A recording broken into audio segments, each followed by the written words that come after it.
mbokk yi ñu ngi am mbégte teew fii ngir waxtaan ak yéen ci li nga xam ne moo jëm ci wàllu fagaru nag c'est la prévention mooy fexe ba doomi aadama bi maanaam bañ a feebar te loolu lu possible la ndax nit ki yàlla sàkkal na la ay jumtukaay yoo xam ne moom moo war a aar li nga xam ne mooy tax feebar dugg sa biir yaram ndax boo delluwaatee sur la médecine prophétique muy les recommandations du prophète sallallahu alayhi wa sallam. Comme j'ai l'habitude de dire que dans toutes les religions révélées, il y a ce qu'on appelle la médecine. Nga xam ne tey moo xam dans tous les temps, chaque fois c'est orienté nit ki ba nga xam ne dina mucc parce que xam nañ ne lépp loo mun a am tant que wéroo la nga mun a am da nga koy multiplier par 0. kon c'est la santé avant tout seen mbokk Madiodio Diagne di phytothérapeute nekk aussi gëstukat ci wàllu médecine traditionnelle nekk aussi conseiller dans la médecine li nga xam ne mooy alimentation ndax ñun kat sunu gëstu dafa jëm ci wàllu alimentation boobu nag lañ leen di waxtaanee saa su nekk parce que moom moo ñu mun a permettre que ñu mun a am la prévention ndax ñëpp xam nañ ne di ko yonent bi sallallahu alayhi wa sallam waxee yàlla ba mu bindee doomi aadama ci ndox ak suuf ndax boo xoolee ci wàllu àdduna juróomi yëf yooyu ñoo fi ne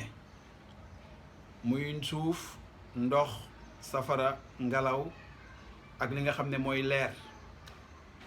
waaw mu doon loo xam ne nag boo demee ci gëstu jëm ci la médecine prophétique dañ lay jàngal la personne doomi aadama li yàlla bind ci moom mu naturel mooy loo xam ne dafa naturel yàlla ba mu bindee doomi aadama nag ci suuf ak ndox ak chaleur ak maanaam li nga xam ne mooy ngelaw ak li nga xam ne aussi macha allah mooy leer loolu nag buñ ko tënkee ci nit nga xam ne nit tout est naturel yonent bi sallallahu alayhi wa sallam yàlla nee na yàlla sàkk yonent bi sallallahu alayhi wa sallam yàlla nee na yàlla sàkk li nga xam ne moom méngoog li bindee jëmmu doomi aadama muy la nature mooy lan mooy gàncax gi mooy jur yi nga xam ne moom lañu war a jëfandikoo pour que mu aider parce que maladie feebar dafa am feebar yoo xam ne vieillissement mooy màgget cër yi dañuy màgget te màggetaay cër yooyu ci âge boo xam ne warta màgget mooy jur jàngoro kon moo tax ñu tuddee maanaam ay aliments yoo xam ne dañuy aider à l'organisme pour ñu bañ a vieillir bañ a màgget kon lekk gi waxoon nañ ko ci njëlbeenu waxtaan wi muy la prévention turu émission tudd fagaru ñu waxtaanoon leen ci wàllu kénkéliba ndax am na Sénégal muy herbe boo xam ne xob boo xam ne la ca nekk ci wàllu ferñeent ci principe actif dafa am solo ci période bii ñu toll nga xam ne période pandémie la nga xam ne on cherche à renforcer notre système immunitaire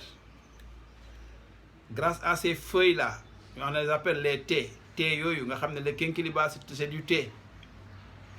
ce kénkéliba dafa composé ci feuille boobu dafa riche à tannin muy benn antioxydant très puissant boo xam ne dafay lutter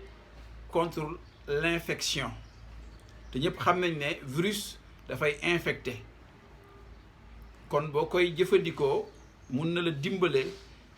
rajeunir wala renforcer ce système immunitaire moo tax ñu leen di leen jëfandikoo kénkiliba maa leen kénkiliba nag kenn du ko baxal dañ koy infuser te le mieux sax mooy suukaree ko du miel kon waxoon nañ ne aussi lan mooy njëriñu miel ci waxtaan yee passé ñu ne le miel est riche en vitamine A, vitamine B, vitamine C, en sélénium, en aussi ak d'autres xeetu ferñeent mais ñëpp xam nañ ne le miel dafa renfermer du sucre naturel. Il y a ce qu'on appelle le saccharose, le fructose et le glucose muy xeetu suukar yoo xam ne renfermé nañ ci daje nañ ci lem cause pour laquelle le prophète sallallahu alayhi wa sallam nous enseigne que muy ñaan jàngal ñu neñu kenn warta naan lem à sec ndax lem dafa fort de sucre ba boo ko jëfandikoo à sec mun na détruire parois yi jusqu'à l'estomac kon lem sec boo koy naan mun na leen di problème d'estomac mais lem dañ koy diluer wala ñu suukaree ko ñëpp xam nañ ne lem boobu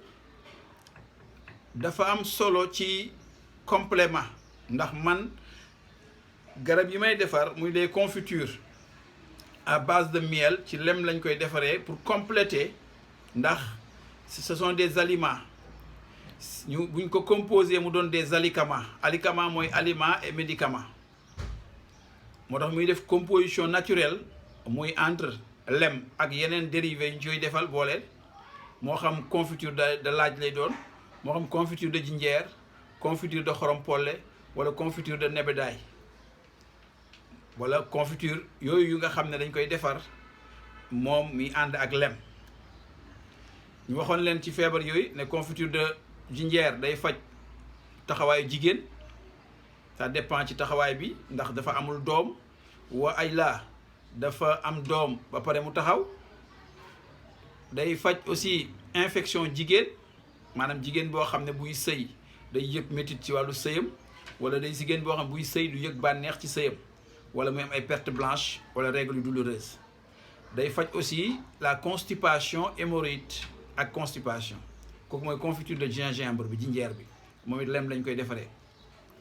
moom confiture de clou de girofle muy xorom polle di faj nag toutes les infections y compris infection pulmonaire maanaam xeetu feebar yi nga xam ne mën na jàpp sa xëtër infection du côlon mun na jàpp sa butit infection de l'estomac mun na jàpp sa estomac infection maanaam bi nga xam ne mun na jàpp sa suuf muy góor wala muy jigéen def la néew kàttan wala mu def la jafe-jafe ci wàllu sëy mun na di faj aussi prostate moom confiture boobu mun na faj aussi les maladies IST maladies sexuelles transmissibles moo xam ndax gonococcique la moo xam ndax varicocèle la moo xam ndax soppiste la yooyu yëpp ay xeetu feebar la yoo xam ne ça dépend ci degré de composition bi mu am aussi confiture d'ail laaj nga xam ne waxoon naa ko ci émission bale rubrique bee passé njëriñu laaj ma ne laaj dafa riche en vitamine B du groupe B rawatina B1 bi nga xam ne néewee ci sa biir yaram moo indi problème mutation ci sa biir yaram ndax jëmmu doomi aadama dafa xeetu vitamine yu muy dundee la vitamine B1 nag bu manqué sa yaram wax naa ko ci waxtaan wi passé la muy jur mooy tension moo xam ndax tension oculaire la tension bët la moo xam tension de l'ouïe la tension nopp la moo xam tension artérielle la muy tension jëmmu yaram da koy indi day jur aussi fourmissement des nerfs yaram buy xasan mel ni sànq lañ day dox sa yaram ñàkk vitamine B boobu 1 boobu day indi crampe des nerfs sa yaram di crampe da koy indi moom manque de vitamine B1 boobu day indi mara d'Italie AVC kon manque de vitamine B1 boobu day indi mara d'Italie AVC bu accompagné de coma maanaam nga dugg ci coma di nelaw kon nit ñi foog ñu comprendre que jëmm doomi aadama dafa am l'ensemble de choses yu ko xam ne moo koy composé moo koy dundal bu ci manqué mun na indi jur jàngoro moo tax ñi naan nit dafa manqué fer ñi ne dafa anémie anémie mooy ku manqué fer nit dafa amee ay problème d'articulation ñi ne dafa manqué magnésium parce que le magnésium facilite le transport de l'oxygène au niveau du sang du cerveau du moins et ça facilite maanaam fluidité deret ji ñu ne kii kat dafa manqué le calcium ñu ne il a des problèmes de articulation ki daa manqué vitamine A ñu ne daa am problème de vue vitamine A boo ko manqué da ngay gis sa bët day lëndëm vitamine A bu ko jigéen manqué karawam dafay dagg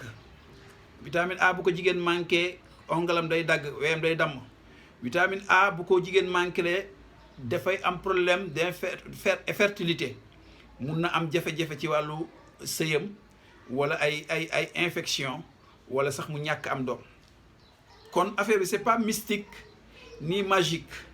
jëmmu doomi aadama l'ensemble la mu am lu mu soxla loo xam ne naturel la nga war di ko jox te mënoo ko jëlee fu dul ci sa lekk ci alimentation bi kon moo tax l'alimentation doit être en qualité et aussi doit être aussi saine alimentation dafa war a doon qualité dafa war a doon sell ndax loolu la jëmmu doomi aadama soxla pour dund gu sell on dit que un esprit sain dans un corps sain kon jëmmu doomi aadama lu sainteté la bëgg kon feebar bu mun a doon mu tudd virus mu tudd bactérie mu tudd lu mu mun a doon dafa am lu mu war a fekk ci jëmm ji mu défendre ko ba du dugg wala mu défendre ko ba bu duggee mu génn loolu moo tudd système immunitaire nga xam ne tey laaj boobu dafa riche en antioxydants ñu defar ci nag ay confiture yoo xam ne par étape la selon maladie bi boo xam ne dafay faj li nga xam ne moom mooy hépatique nga xam ne hépatique c'est une maladie boo xam ne actuellement mi ngi wër àdduna ne nañ 6 à 7% de la population mondiale ñi ngi souffre de l'hépatique te xamuñ ko c'est quoi l'hépatique parce que waxoon naa ko ci tension naa ne bëri na ñoo xam ne dañuy am benn mot di ko dégg donte feebar la jox nañ mi ngi si yow ñu jox la garab ngay naan te xamoo lan mooy signification cette mot là qui dit hépatique y a ce qu'on appelle les cellules hépatites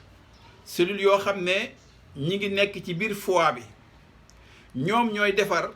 wextan bi nga xam ne moom la foie bi di yónni ci estomac bi pour reesal lekk gi pour désinfecter lekk gi pour aussi wàññi niinaay bu ëpp bi ci biir lekk gi kon cellules yooyu bu dee dañoo néew doole ci la hépatique maladie hépatique di feeñ ci doomi aadama te cellules yooyu lu ko indil néew doole ndoxu siti ci la bokk parce que le foie mooy organe bi nga xam ne moom la totalité de li muy dundee li ëpp vitamine A la te vitamine A boobu mooy vitamine bi nga xam ne c'est la vitamine bi nga xam ne moo gën a ragal tàngoor chaleur te ndoxu siti tàngat la buy daw sa biir yaram dafay détériorer dafay néewal doole force organes yi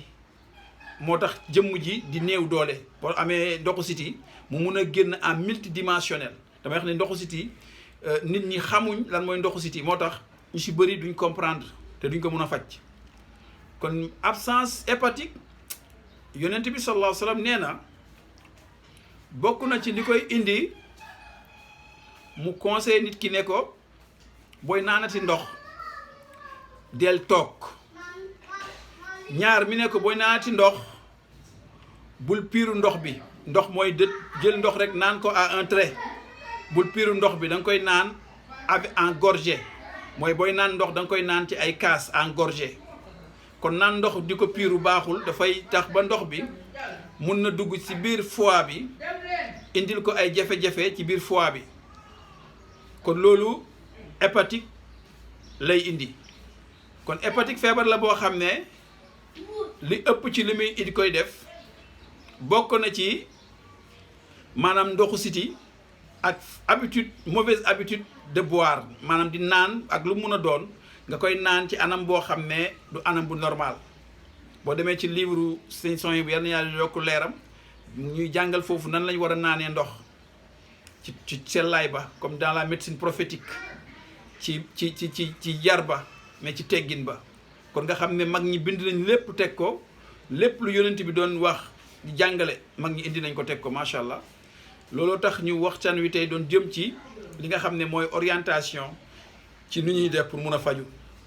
kon hépatique feebar la boo xam ne dinañ ci gën a développé mun nañ ko faj incha allah bu dee hépatique B la ñu ngi koy faj ci juróom benn weer ci kàttani yàlla mooy fexe ba dindi virus hépatique bi ci sang bi mais fexe ba renforcer rajeunir foie bi pour hépatique mun a dëñ ci yaram bi parce que day composé d'autres maladies moo xam ndax constipation souvent la plupart hémorroïdes mais li ëpp ndoxu siti moo koy indi mais ba léegi comme temps bi xaw nañoo xoj ñu présenté leen aussi d'autres garab boo xam ñu ko tuddee kaddu kër gi nag pour dimbale góor ñi nga xam ne ñi nga am jafe-jafe ci wàllu néew kàttan te naturellement judduwaale wuñ ko dama ne judduwaalee néew kàttan nag wala tële man boog mënuma koo faj ci kàttan yàlla mënuma ko faj mais bu dee koo xam ne dafa gis ne dafa kàttanam dafa néew doole wala sax buy sëy muy gaaw a yegg wala sax xelam day dem ba génn ci sëy kooku mun nañ ko traité incha allah kon kaddu kër gi loolu da koy traité kaddu kër gi dina traité aussi ci beneen façon dina traité tension dina traité diabète dina traité aussi li nga xam ne mooy ndoxu siti am na beneen boo xam ne fagaru la tudd moom dina prévenir li nga xam ne mooy maladie hivernale yi moo xam paludisme la moo xam grippe la moo xam yeneen feebar yi nga xam ne waxtu wi ñu toll ragal nañ mu jegeñu ndax gis nañ ne avec feebar bi fi am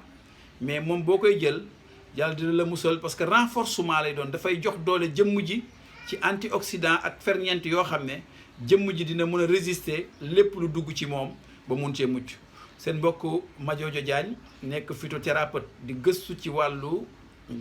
lekk ak ay xob doon tradipraticien di gëstu ci wàllu xam-xamu cosaan doon aussi conseiller en alimentation di conseiller nit ñi ci lépp loo xam ne moom la ñuy lekkee ngir mën a wattu seen wér-gi-yaram numéro bi ngeen ñu jotee nag mooy 77 778 02 00 77 778 02 00 muy seen numéro bi nga xam ne moom ngeen ñu jotee ci WhatsApp bi boo xam aussi si Messenger bu leen neexee mais seen mbokk Madiodio Diagne moo fi teewoon waxtaan ak yéen ci lu jëm ci wàllu santé li nga xam ne mooy wàllu santé macha allah alimentaire wala conseil en alimentation rubrique bi tuddoon fagaru ñu ngi leen sant di leen gërëm wasalaam.